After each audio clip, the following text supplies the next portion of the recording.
Assalamualaikum warahmatullahi taala wabarakatuh dan salam sejahtera. So hari ini kita akan membincangkan berkenaan dengan asal usul vaksin yang mungkin korang tak pernah tahu. Oops, mungkin korang fikir yang aku ni nak cakap pasal ni nak cerita pasal agenda Illuminati lah ni, pasal Freemason, pasal dia punya perancangan untuk kontrol population dunia. Ataupun korang mungkin fikir ni nak cerita pasal Edward Jenner lah ni yang jumpa vaksin pasal bakal ubat pada tahun 1769 yang kemudian akhirnya dia memperkenalkan konsep vaksin. Okey, sorry tak, aku bukan nak cerita pasal Edward Jenner, aku bukan juga nak cerita pasal Illuminati ataupun Freemason tak. Aku nak cerita berkenaan dengan the idea, konsep awal vaccination yang benda ni sebenarnya dah lama dah ada dalam masyarakat dunia kita. Benda konsep vaccination ni dah pun diamalkan dalam Turki Uthmaniyah, di Sudan, di China dan di India, dan aku akan cuba bawa fakta-fakta sejarah yang sebaik mungkin, sesahih mungkin untuk aku akan kongsikan korang dekat dalam video ni. Korang tahu tak, even sebelum wujudnya big pharmaceutical company macam Pfizer, Johnson & Johnson, AstraZeneca, sebelum wujudnya KKM, sebelum wujudnya DG Hisham, SOP, PKPD, PKPP, PKPB, darurat dan sebagainya, semua sebelum all of this, sebenarnya orang masyarakat dunia pada zaman dahulu sebenarnya dah faham dah apabila kau pernah sakit, apabila kau pernah dapat penyakit, especially kita akan bincangkan berkenaan dengan smallpox, kau lepas dapat sakit tersebut, kau akan jadi immune terhadap sakit tersebut. Dan mereka bukan saja fikir macam mana orang tu jadi immune, mereka fikir macam mana pula nak bagi orang-orang lain pula, si A tadi dah immune, macam mana nak transfer si A punya imunisasi tadi tu kepada orang, kepada si B, kepada si C, kepada si D, kepada si E dan sebagainya, seramai yang mungkin. So kita akan bincangkan macam mana that idea, benda tu dah lama dah muncul dan macam mana benda tu diamalkan. Jadi tanpa membuang masa, jom kita tengok dari sudut sejarah. So bukti paling awal, benda tu dah pun diamalkan di China sejak abad ke-10 Masihi lagi. Okey, tapi walaupun rekod tu tak berapa jelas, ada satu lagi rekod yang lebih jelas pada tahun 1549 oleh Joseph Needham, iaitu dia melihat orang di China pernah mengamalkan apa yang dipanggil sebagai variolation. Apa tu variolation? Variolation ni adalah apabila si A, dia ambil si A macam nak transferkan si A punya immunity kepada si B, apa yang dia buat? Si A tadi dia akan lukakan si A tadi sikit, dan apabila luka tersembuh, dia akan membentuk sel-sel mati yang berwarna hitam tu, yang korang rasa gatal nak garu tu kan, yang tu. So dia akan ambil benda tersebut, kulit-kulit mati tersebut, dia akan tukarkan kepada dalam bentuk serbuk, dan yang itulah dia akan diintroduce kepada si B dalam bentuk sama ada melalui nasal insufflation, maknanya dia akan masuk ikut hidung, ataupun dia akan lukakan, dia akan letak serbuk tersebut. Dan didapati si B selepas dibuat perkara tersebut, variolation tersebut, dia mendapati si B dia akan build immunity terhadap smallpox, dan apabila smallpox diintroduce kepada dia, dia tak lagi jatuh sakit. So ini membuktikan yang konsep vaccination yang awal-awal tu sebenarnya dah pun lama, dah pun difahami sejak daripada awal lagi di China tu sendiri. Ada satu lagi rekod yang menunjukkan seawal abad ke-17 lagi, ada seorang emperor nama dia Kang. Kang ni apa yang dia buat ialah dia gunakan taktik yang sama, iaitu dia akan introducekan small amount of smallpox ni kepada keluarga dia, kepada dia punya army, kepada tentera dia dan juga sebahagian kawan dia. Apa yang didapati, ahli keluarga dia akan jatuh sakit sekejap selepas mendapati smallpox yang sikit tadi tu, dan kemudian tak lama kemudian mereka akan build immunity, dan apabila diintroducekan smallpox yang seterusnya, mereka semua sihat dan mereka semua dapat immune terhadap smallpox yang seterusnya.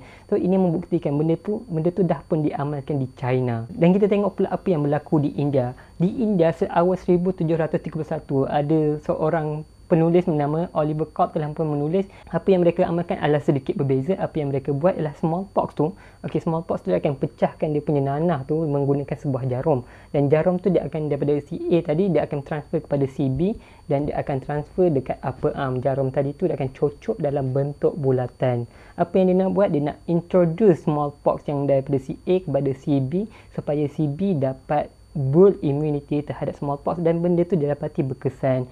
Apa yang ditulis oleh Oliver Cowpe, first performed by Dhanantari, a physician of Champanagar. Dhanantari ni adalah tabib ataupun doktor yang tinggal di situ, dan dianggarkan benda tu dah pun diamalkan sejak 150 tahun dah.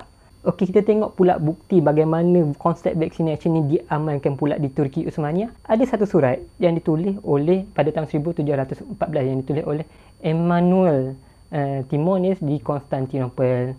Okey, surat tu sampai ke Eropah dan kemudian disebarkan di sana. So apa surat tu tulis? Okey, pada tahun 1714 apa surat tu tulis? The writer of this ingenious discourse observe. Okey, penulis ni dia melihat in the first place that the Circassian, Georgians and other Asiatics, okey, dia melihat pelbagai kaum, pelbagai bangsa, apa yang mereka lakukan, have introduced this practice of procuring the smallpox by a sort of inoculation. So apa yang mereka buat, daripada si A diintroducekan small amount of smallpox tadi kepada si B secara inokulasi. Okay, secara inoculation, and for about the space of 40 years. Okay, dia eksperimen tu dah dilakukan selama 40 tahun among the Turks and others at Constantinople. Okay, dalam kalangan orang Turki dan mereka yang tinggal di Constantinople. That although at first the more prudent were very cautious in the use of this practice, walaupun pada asalnya mereka agak bimbang dengan pelakuan praktis eksperimen ini, yet the happy success it has found to have in thousands of subjects.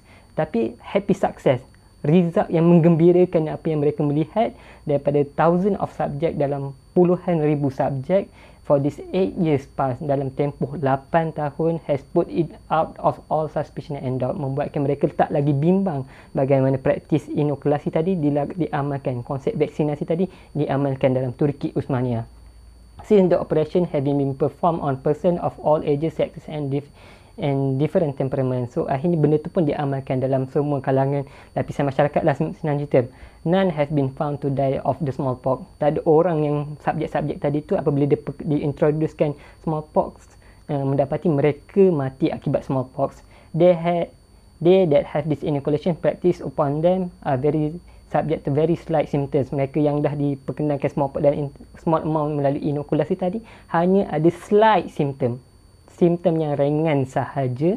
Some being scar sensible that they are ill or sick. Ini sebahagian sahaja yang merasakan mereka itu sakit atau sakit, or what is valued by the fact it never leaves and scars or pits in the face. So after all, in the end of the experiment, mereka langsung tak dapat sebarang scar, sama ada dekat muka, dekat pit ataupun bahagian-bahagian lain. So ini membuktikan seawal 1714 lagi awal lagi daripada Edward Jenner tadi tu, 1796, lagi awal lagi pada dia. Ini membuktikan Turki Uthmaniyah sendiri waktu tu dah faham dah bagaimana konsep vaksinasi, dan benda tu dah pun diamalkan selama at least 40 tahun dia punya eksperimen. So ini membuktikan data paling awal pada 1950, ini membuktikan bahawa Turki Uthmaniyah faham pasal konsep vaccination, dan benda tu cuma mungkin tak sampai je dekat kita pada hari ini. Okey, sekarang kita tengok pula apa yang pula berlaku di Sudan. Okey, di Sudan ada dua istilah yang menarik, iaitu Tishtiri al-Jidri atau buying the smallpox. Okey, apa yang dibuat? Okey, seorang ibu apabila dia nak imunkan anak dia, si B, okey, apa yang dia buat adalah dia pergi pada mak si A. Contoh kata si A tu dah kena smallpox, apa yang dia buat, dia akan balutkan tangan si A tadi tu dengan cotton.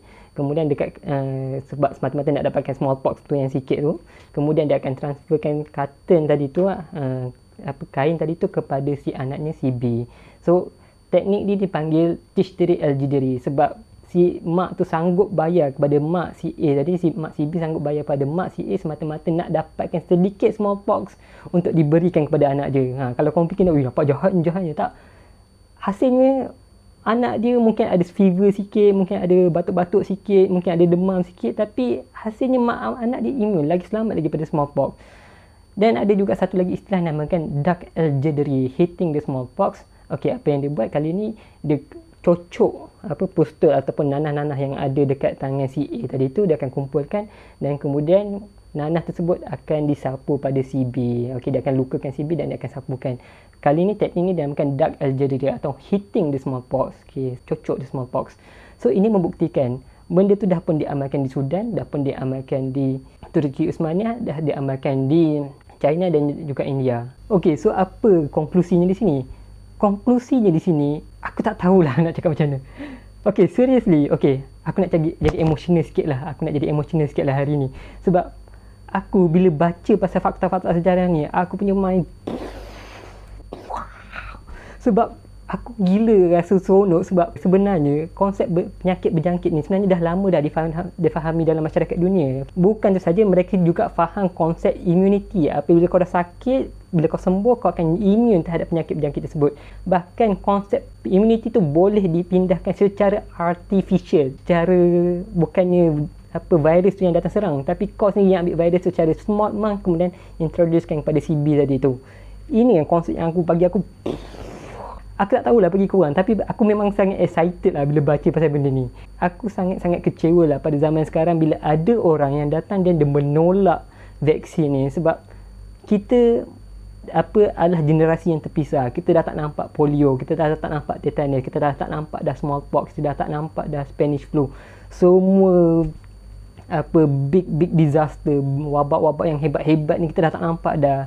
Dan hari ini Allah takdirkan kita jumpa dengan COVID-19, dan ada sebahagian orang dia lagi prefer rujuk pada ahli teori konspirasi, entah daripada ustaz mana, daripada blog mana, website mana, orang tu cakap, orang ni cakap, dia komen, akhirnya kata vaksin ni tak sesuai, instead of tengok pada medical value, medical data yang sedia ada sebenarnya pada asalnya. Okey, cakap pasal vaksin ni kan, kalau ada orang kata lepas kena vaksin ni, rasa sakit sikit lah, rasa macam nak demam, rasa ngantuk, rasa batuk-batuk sikit. Bukan kita je faham pasal side effect vaccination ni.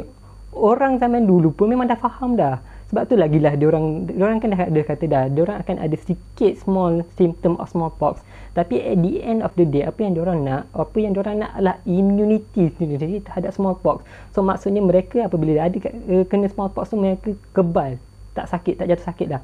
Yang tu yang kita nak. Sebab bila mereka kebal, mereka bukan saja menyelamatkan nyawa mereka tak ada potensi pula nak merebakkan benda tu, penyakit tu kepada orang lain. Okey, aku nak kongsikan satu jurnal yang sangat-sangat bagus dekat korang.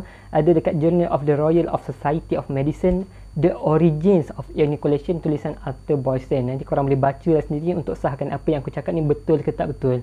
Dalam usul fiqh sendiri, kita pun belajar antara dua kemudaratan, pilihlah kemudaratan yang lebih ringan.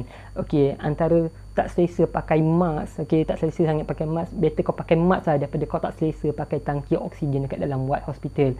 Daripada kau tak selesa kena cocok vaksin, demam sikit, batuk-batuk sikit-sikit, better lah kau tak selesa kena vaksin daripada kau tak selesa koma, masuk hospital, ICU, masuk kubur sebab COVID-19. Kita nak elakkan the worst possible scenario. Jadi sekadar itu saja. Assalamualaikum warahmatullahi wabarakatuh.